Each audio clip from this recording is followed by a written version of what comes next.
নির্বাচন আটকানোর শক্তি কারো হাতে নাই যদি আমরা নামি।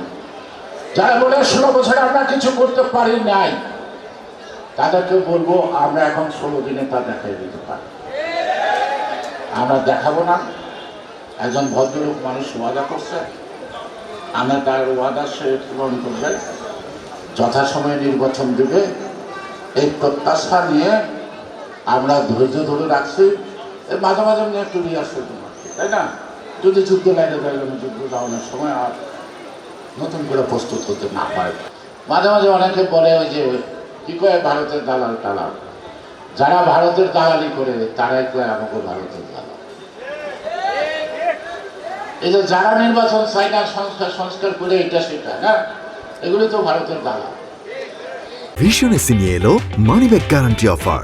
1 মাস ব্যবহার করে সন্তুষ্ট না হলে সম্পূর্ণ টাকা ফেরত। এরা কিন্তু আওয়ামী লীগের জঘন্য লোকদের তাদের দলের মধ্যে সদস্য বানিয়েছে, গোপনে খবর রাখেন না।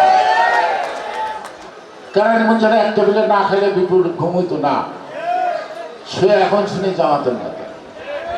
এখন জামাত কি জিনিস সেখানে আপনারা ছিলেন, বুঝছেন?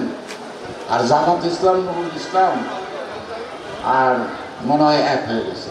যেহেতু জামাত ইসলাম, তারাই মুসলমানের সকল কিছু মানে, তাই না? তার জন্য আর কিছু করতে লাগবো না। ব্যস্তের টিকিট বেসতে আছে, ট্রান্সপোর্টের নেন, একের সরাসরি ব্যস্ত যাবেন না। নিজেরা যাইবো কিনা এটা কিন্তু তারা জানে না, এটা তারা জানে না।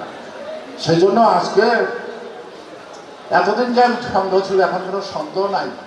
সবাই মিলে যখন বিএনপির পিছনে লাগছে, ওরা কনফার্ম যে আগামী দিন বিএনপি বিপুল ভোটের ব্যবধানে জয়লাভ করবে।